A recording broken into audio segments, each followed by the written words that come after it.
Hello everyone and welcome to another Top 5 Records video.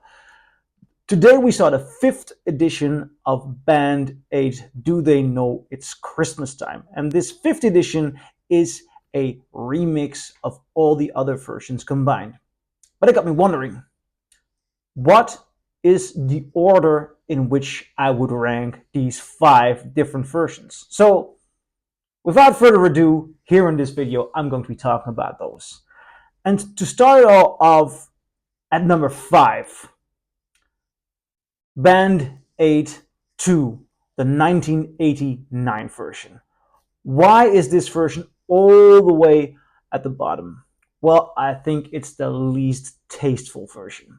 This one is overly pushy in its cheerful sound of the intro, but that is what the audio does. And on the other hand, we get images of starving people, and they are very intense.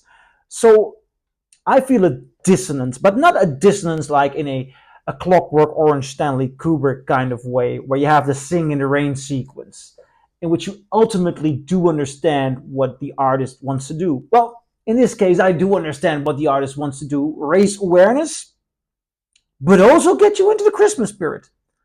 And combining the two of those, that is a thin line. And the Band Aid 1989 version is in its production so overly kitsch.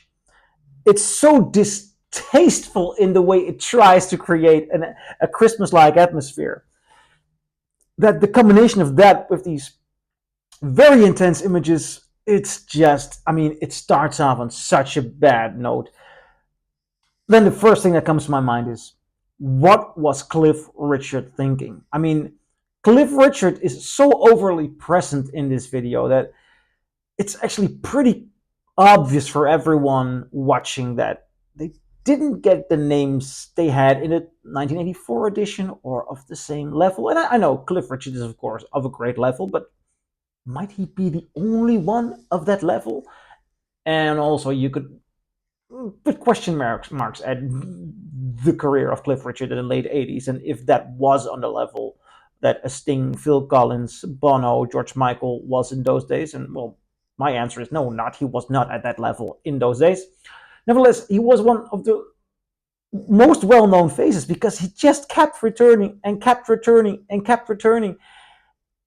And a lot of these other artists, honestly, well, 1989 is the year of my birth. I was born in that year, so perhaps I may not be the one to point all them out, but these got the least famous names. I wasn't born in 1984 as well, and I do recognize most of these artists. As a matter of fact, Cliff Richard is out of his place, but a lot of these performances seem to be out of his place.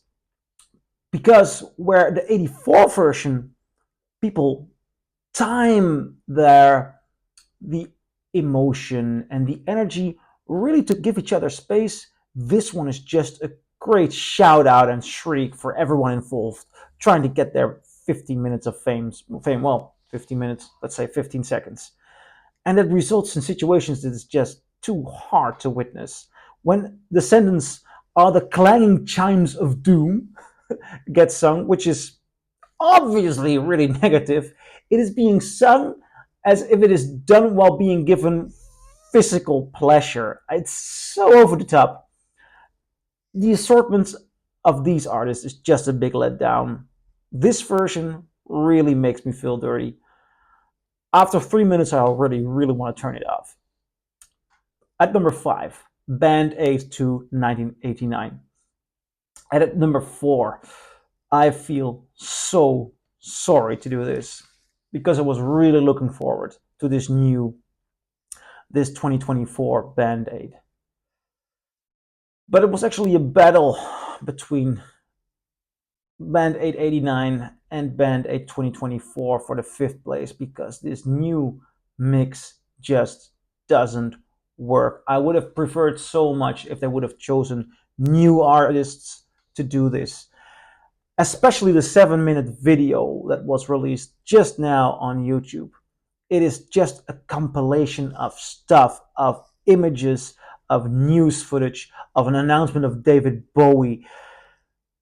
and then letting people repeat sentences, having the 1984 Bono, then the 2014 Bono, and the oh no, first the 2004 Bono, then the 2014 Bono doing the same bit, eventually with different lyrics. But the song never becomes a whole, never becomes a story.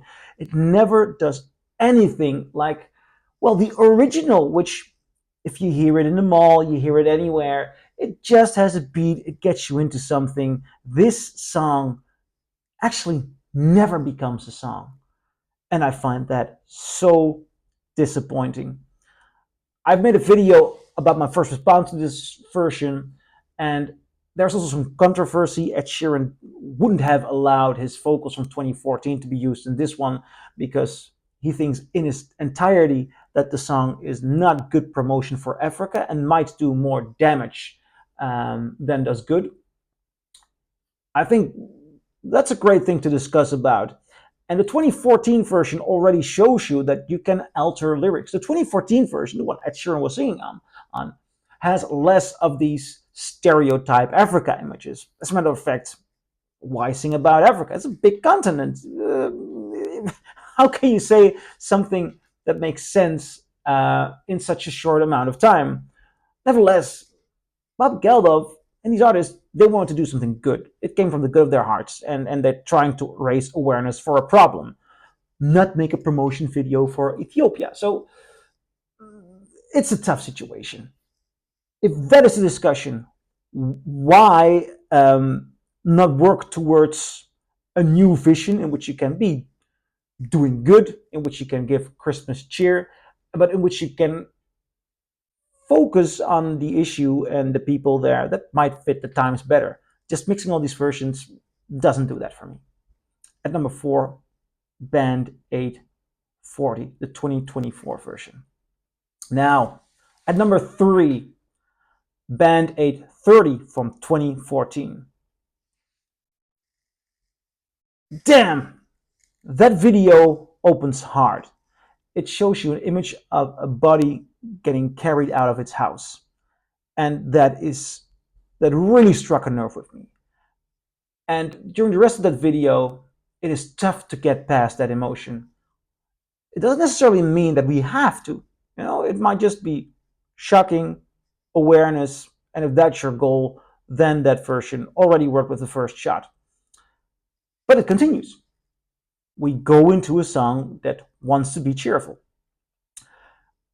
And I must admit, I do really dig the way One Direction starts singing there. But then the moment Ed Sheeran takes over, I'm out of it. I'm just so out of it. But this is something where my personal taste really gets into it. I just don't like Ed Sheeran. I just never enjoy his songs. I never enjoy his singing. I think he's very much over the top here. Same thing for Sam Smith. He's not my kind of artist. His delivery is also very over the top, as if, and that's the strange thing. I mean, these images at the beginning of people dying, of people starving, they are intense. They have a very heavy emotional value. And if Sam Smith starts singing, it's just as if he hasn't seen that. We have seen that. Sam Smith starts singing as if he's in a karaoke bar and had too much cocktails and just wants to take somebody home that night and tries to get the attention. It doesn't work. Well, I do think this version does a great job for changing lyrics and giving a more appropriate emotional delivery, though. I like what Seal does here. Though, when Seal has given his moment, I think that a lot of artists after him do tend to go over the top. Even Sinead O'Connor, who I value very highly. I think she was a great musician. Energy-wise, this is not her finest moment. I think Bono is doing brilliant again, changing the lines to from well, tonight, thank God it's them instead of you to what's it again? Tonight's we're reaching out, something like that. It's a smart move. And also the line, how can they know it's Christmas time at all? Yeah, I mean, that gives more insight. I think Bono does really great here. Also, looking at the video, I see Roger Taylor, the drummer of Queen, drumming. Love Roger Taylor there. But I couldn't notice his drums in the video. Also, he might have been the best vocalist of the bunch. If one of those beautiful high shrieked Queen backing vocals would have been on this version, I would have enjoyed it definitely more. At number 3, Band 830 from 2014. Then, Band number 2, ranking all Band 8 versions. At number 2, Band 820, the 2004 version. I think this one does a very, very nice job. Chris Martin opens with a great sense of intimacy. He really sets the mood for a less cheerful but closer Band 8 delivery. And I like that. And then when Dido comes in, I think she also really nails that. It opens so much more introverted. I like that. One thing that I noticed though is that the piano sound, and I believe you even see Chris Martin playing in the video, sounds a bit harsh staccato, which might not be the right tone for this song. But the artists are doing an incredible song. This the vocalists, the artists. Playing piano is also an artist's job. No, but Robbie Williams here, relatively timid, gorgeous voice, and he was a big star in the day, but he really toned it down like that. Sugababes. Back then I thought, oh, what are the Sugababes doing here?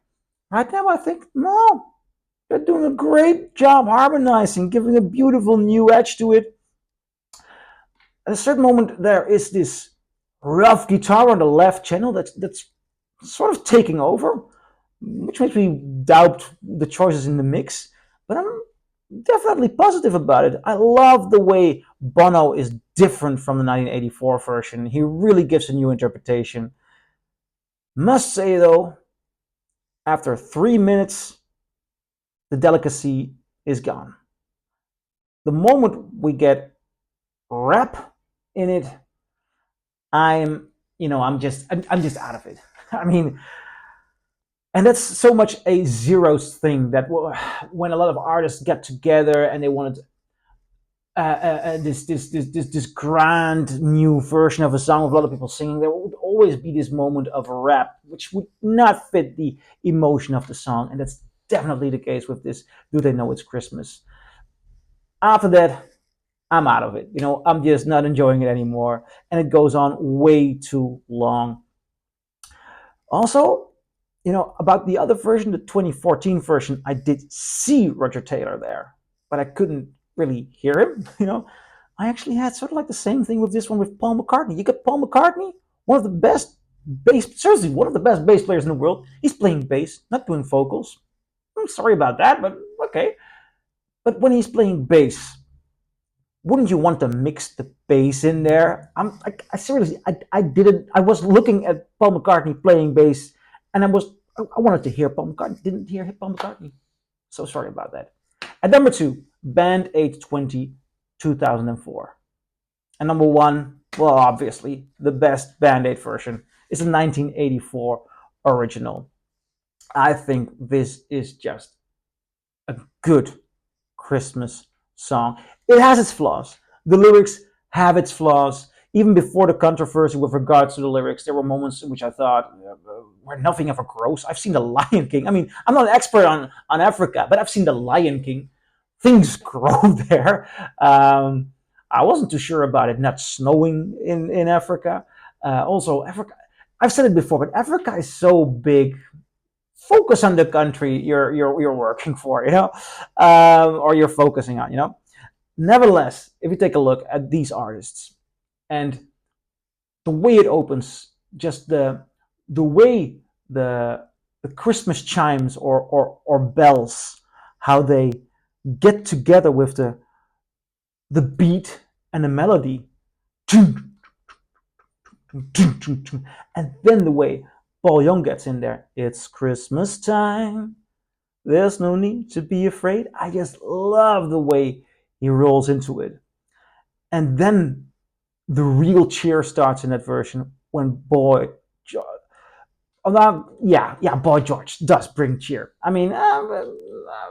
Boy George has his great moments, he has his lesser moments, but in this song, at Christmas time, I like it when he just opens it up. He opens up the Christmas cheer for George Michael with his soulful voice. The "But say a prayer, pray for the other world." It's he's got such a beautiful, unique texture in his delivery, in his gentle, lovely voice. It just makes this heartwarming. And then in such a small amount of time, you've already had so many great vocalists that just do a brilliant job. Then we get Sting. Sting does an amazing second voice. Sting and Bono together, I mean, these two voices, it really works. And then Bono shrieking out, "Tonight, thank God it's them instead of you." I mean, he has that young, raw Bono voice energy. Despite that lyric, I mean, it is musically very good. Phill Collins drumming here, he gives this a groove. He gives this the Phill Collins drum sound. I mean, it really adds up. Overall, this is a beautiful picture of mainstream pop in the 80s. I love the selection of artists. I love the melody. I love how they put it together. It's a sweet song. It's sometimes a bit of a dumb song, you know, but musically, production wise, it's done brilliantly. Very 80s, very synthesizers, and a true Christmas classic. So I'm curious, what do you think? Do you agree? Do you disagree? Leave a comment below, and I'll see you in my next video. Bye.